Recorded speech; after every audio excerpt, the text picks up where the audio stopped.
جب اہل کوفہ نے حضرت امام حسین رضی اللہ تعالیٰ عنہ کو کوفہ میں آمد کی دعوت کے لیے ہزارہ پیغام بھیجے تو حضرت حسین رضی اللہ تعالیٰ عنہ نے اپنے چچا زاد بھائی مسلم بن عقیل رضی اللہ تعالیٰ عنہ سے فرمایا کہ تم کوفہ جاؤ اور حالات کا جائزہ کر لو، اگر ان کے بیانات سچے ہوئے تو ہم کوفہ آ جائیں گے۔ مسلم بن عقیل روانہ ہوئے اور کوفہ پہنچ کر اہل کوفہ میں سے ایک شخص کے ہاں قیام کیا جس کا نام مسلم بن اسدی تھا۔ باشندگان کوفہ کو جب ان کی آمد کی خبر ملی تو وہ ان کے پاس چوری چھپے آتے اور ان کے ہاتھ پر بیعت کرتے، حتیٰ کہ کوفہ کے 12,000 باشندوں نے آپ کے ہاتھ پر بیعت کر لی۔ یزید کے ہوا خواہوں میں سے ایک شخص عبید اللہ بن مسلم نعمان بن بشیر رضی اللہ تعالیٰ عنہ کے پاس گیا اور کہا، یا تو سچ مچ کمزور ہے یا بن رہا ہے، ملک میں فساد پھیلا ہوا ہے۔ نعمان نے کہا، اس قوت سے جس میں خدا سے سرکشی ہو، مجھے وہ کمزوری عزیز تر ہے جو مجھے خدا کے حلقہ اطاعت سے باہر نہیں کرتی، اور میں ایسا نہیں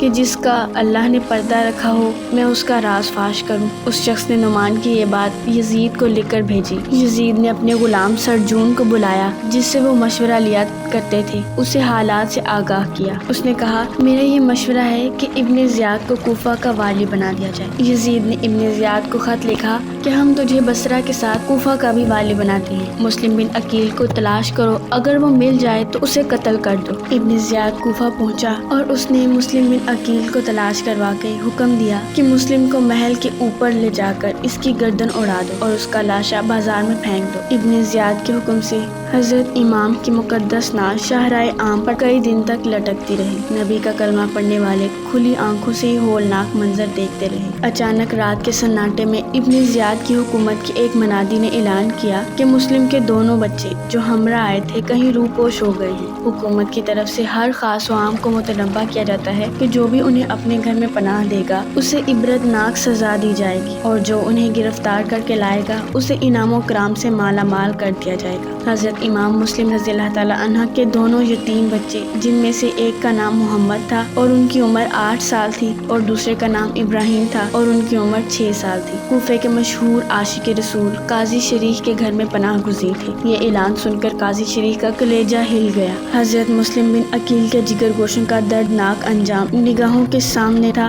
دیر تک اسی فکر میں رہے کہ کس طرح انہیں ظالموں کے چنگل سے بچایا جائے۔ کافی غور و خوض کے بعد یہ صورت سمجھ میں آئی کہ راتوں رات بچوں کو کوفے سے باہر منتقل کر دیا جائے۔ اضطراب کی حالت میں اپنے بیٹے کو آواز دی، نہایت احتیاط کے ساتھ کسی محفوظ راستے سے بچوں کو شہر پناہ کے باہر پہنچا دو۔ رات کو مدینہ کی طرف جانے والا ایک قافلہ آبادی کے قریب سے گزر رہا ہے، انہیں کسی طرح ان کے ساتھ لگا دو۔ زاد راہ مکمل ہو جانے کے بعد رخصت کرنے کے لیے دونوں بچوں کو سامنے بلایا۔ جو ہی ان پر نظر پڑی فرتے غم سے آنکھیں بھیگ گئی، ضبط کا پیمانہ جھلک اٹھا۔ دونوں بچوں کو سینے سے لگا لیا، پیشانی چومی، سر پہ ہاتھ رکھا اور سکتے کی حالت میں دیر تک تنگ بخود رہے۔ باپ کی شہادت کے واقعے سے بچے اب تک بے خبر رکھے گئے تھے، نہ انہیں یہ بتایا گیا تھا کہ اب خود ان کی ننھی گردنیں بھی تلواروں کی زد پہ ہیں۔ قاضی شریح کی اس کیفیت پر بچے حیرت سے ایک دوسرے کا منہ تکنے لگے۔ بڑے بھائی نے حیرانی کے عالم میں دریافت کیا کہ اچانک ہمیں اتنی رات کو پاس بلا کر ہمارے سروں پر شفقت کا ہاتھ رکھنے کا کیا سبب ہے؟ اس طرح کی ہمدردی تو ہمارے خاندان میں یتیموں کے ساتھ کی جاتی ہے۔ قاضی شریح نے انہیں برستی آنکھوں سے بتایا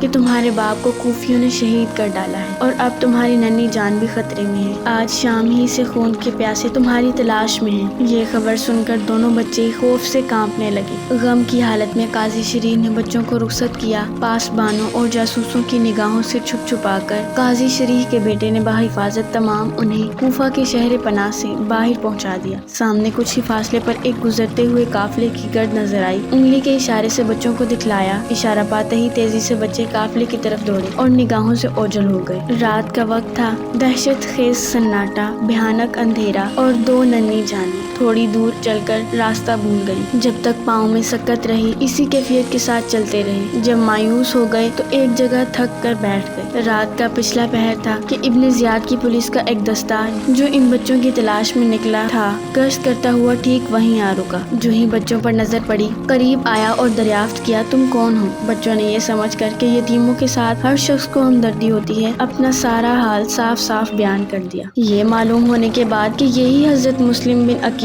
کے دونوں بچے ہیں، جلادوں نے انہیں گرفتار کر لیا اور گھسیٹتے ہوئے انہیں اپنے ہمراہ لے چلے۔ اپنے مستقر پر پہنچ کر سپاہیوں نے ابن زیاد کو خبر دی تو اس اس نے حکم دیا کہ بچوں کو قید خانے میں ڈال دیا جائے اور جب تک دمشق سے کوئی اطلاع نہیں آ جاتی کڑی نگرانی رکھی جائے۔ حکومت کے سپاہی ابن زیاد کی ہدایت کے مطابق دونوں بچوں کو داروغہ جیل کے حوالے کر کے چلے گئے۔ داروغہ نہایت شریف النفس اور دل سے جانثار اہل بیت تھا۔ اس نے نہایت عقیدت اور محبت کے ساتھ ہاشمی شہزادوں کی راحت اور آسائش کا انتظام کیا۔ دوپہر رات گزر جانے کے بعد اپنی جان پر کھیل کر اس نے دونوں شہزادوں کو جیل سے باہر نکالا اور اپنی حفاظت میں قادسیہ جانے والی سڑک پر انہیں پہنچا کر ایک انگوٹھی دی اور اپنے بھائی کا پتہ بتاتے ہوئے کہا کہ قادسیہ پہنچ کر تم اس سے ملاقات کرنا اور بطور نشانی یہ انگوٹھی دکھانا، وہ بحفاظت تمہیں مدینہ پہنچا دے گا۔ یہ کہہ کر اس نے بچوں کو رخصت کیا۔ قادسیہ کی طرف جانے والا کارواں کچھ ہی دور پر تیار کھڑا تھا۔ بچے بے تحاشا اس کی طرف دوڑے، لیکن قسمت پھر کچھ دور چل کر راستہ بھٹک گئے۔ قافلہ نظر سے اوجھل ہو گیا۔ پھر رات کا وہی بھیانک سناٹا، وہی خوفناک تاریخی، ہر طرف دہشتوں کا سایہ،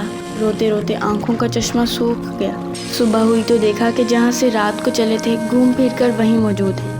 جب سویرا ہوا اور ہر طرف لوگوں کی آمد و رفت شروع ہو گئی تو کل کی گرفتاری کا واقعہ یاد کر کے بچے بے قرار ہو گئے۔ دشمن کی نظر سے چھپنے کے لیے ہر طرف نظر دوڑائی، لیکن چٹیل میدان میں کوئی محفوظ جگہ نہیں ملی۔ تھوڑی ہی دور پر ایک چشمہ بہہ رہا تھا۔ بڑے بھائی نے چھوٹے بھائی سے کہا، چلو منہ ہاتھ دھو لیں، نماز فجر کا بھی وقت ہو گیا ہے۔ چشمے کے قریب پہنچ کر انہیں ایک بہت پرانا درخت نظر آیا۔ اس کا تنا اندر سے کھوکھلا تھا۔ پناہ کی جگہ سمجھ کر دونوں بھائی اسی میں چھپ کر بیٹھ گئے۔ ذرا سی آہٹ آتی تو دل دھڑکنے لگتے، کوئی راہگیر گزرتا تو دشمن سمجھ کر سہم جاتے۔ ایک پہر دن چڑھنے کے بعد کوفہ کی طرف سے ایک لونڈی پانی بھرنے کی غرض سے چشمے کے کنارے آئی۔ پانی میں برتن ڈبونا ہی چاہتی تھی کہ اسے سطح پر آدمی کا عکس نظر آیا۔ پلٹ کر دیکھا تو دو ننھے بچے درخت کی کھو میں سہمے ہوئے بیٹھے تھے۔ لونڈی نے حیرانی کے عالم میں دریافت کیا، تم کون ہو اور کہاں سے آئے ہو؟ ایک بار پہلے بھی سب کچھ بتا کر پھنس چکے تھے، اب کی بار کچھ جواب دینے کی بجائے خوف و دہشت سے لرزنے لگے۔ لونڈی نے تسلی آمیز لہجے میں کہا، ہر طرح کا اندیشہ دل سے نکال دو، میں دشمن نہیں ہوں۔ تم مجھے اپنا پتہ نہ بھی بتاؤ،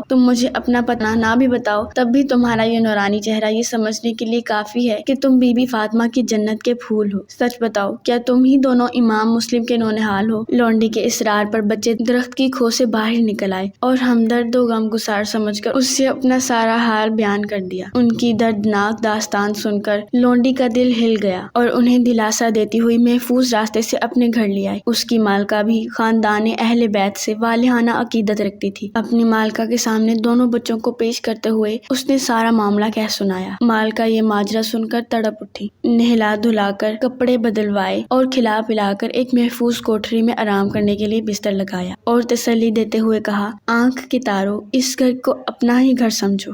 رات ہو گئی۔ کافی دیر تک گھر کی مالکہ اپنے شوہر حارث کے انتظار میں جاگتی رہی۔ ایک پہر رات جانے کے بعد وہ ہامتا کام کا تھکا ماندہ گھر واپس آیا۔ بیوی نے حال دیکھ کر اچنبھے سے پوچھا، آج اتنا پریشان و بے حال کیوں نظر آتے ہو؟ کچھ دم لینے کے بعد جواب دیا کہ باغی مسلم کے ہمراہ اس کے 2 بچے بھی آئے تھے۔ کئی دن تک وہ کوفہ میں روح پوش رہے۔ پرسوں صبح کو مدینہ کی طرف جانے والے رستے کے قریب انہیں گرفتار کر کے جیل میں ڈال دیا گیا۔ کل رات کے کسی حصے میں داروغہ جیل کی سازش سے وہ فرار ہو گئے۔ ابن زیاد کی طرف سے عام منادی کر دی گئی ہے کہ جو انہیں پکڑ کر لائے گا اسے منہ مانگا انعام دیا جائے گا۔ وقت کا سب سے بڑا اعزاز حاصل کرنے کے لیے اس سے زیادہ اچھا موقع اب ہاتھ نہیں آئے گا بیگم۔ صبح سے انہیں بچوں کی تلاش میں سرگرداں ہوں، دوڑتے دوڑتے برا حال ہے، ابھی تک کوئی سراغ نہیں لگ رہا۔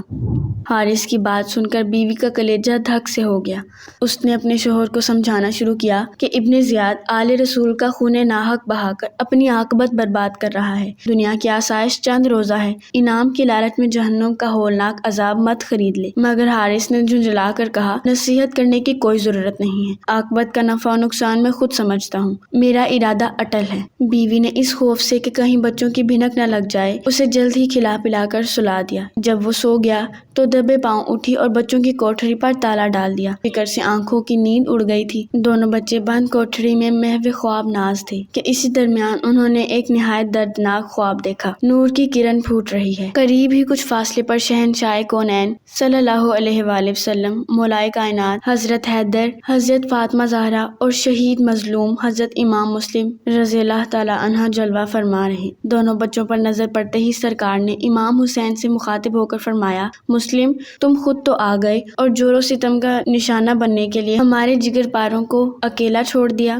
حضرت مسلم نے نیچی نگاہ کیے جواب دیا، وہ بھی پیچھے پیچھے آ رہے ہیں حضور، بہت قریب آ چکے ہیں، بس 2-4 قدم کا فاصلہ رہ گیا ہے۔ خدا نے چاہا تو کل کا سورج طلوع ہوتے ہی وہ دامن رحمت کی ٹھنڈی چھاؤں میں مچل رہے ہوں گے۔ یہ خواب دیکھ کر دونوں بھائی چونک پڑے۔ بڑے نے چھوٹے کو جھنجھوڑتے ہوئے کہا، اب سونے کا وقت نہیں، ہماری شب زندگی کی سحر ہو گئی ہے۔ دونوں بھائیوں نے اپنا اپنا خواب سنایا تو کہنے لگے، کیا سچ مچ ہم لوگ کل صبح کو قتل کر دیے جائیں گے؟ ایک دوسرے کو ذبح ہوتے ہوئے ہم کیسے دیکھ سکیں گے؟ یہ کہہ کر دونوں بھائی ایک دوسرے کے گلے لگ گئے اور پھوٹ پھوٹ کر رونے لگے۔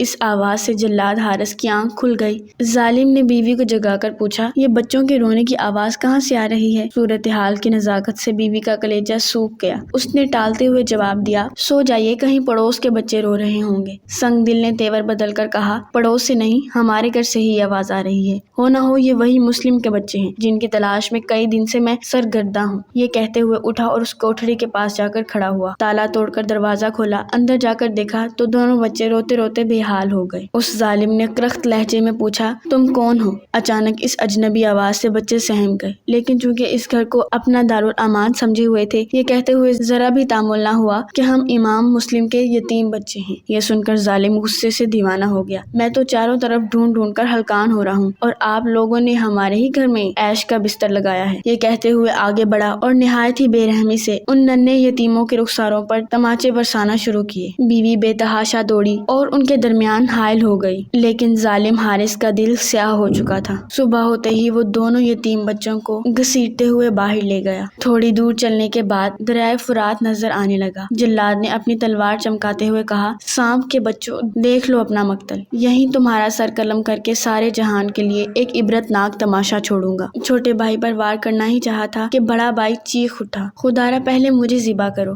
جان سے زیادہ عزیز بھائی کی تڑپتی ہوئی لاش میں نہیں دیکھ سکوں گا۔ چھوٹے بھائی نے سر جھکائے ہوئے خوشامد کی، بڑے بھائی کا قتل کا منظر مجھ سے ہرگز نہ دیکھا جائے گا، خدا کے لیے پہلے میرا سر قلم کرو۔ ظالم نے ایک وار کیا، فضا میں 2 ننھی چیخیں بلند ہوئی اور امام مسلم کے یتیم بچوں کے کٹے ہوئے سر خون میں تڑپ رہے تھے اور لاشیں دریائے فرات کے لہروں کی گود میں ڈوبتی جا رہی تھی۔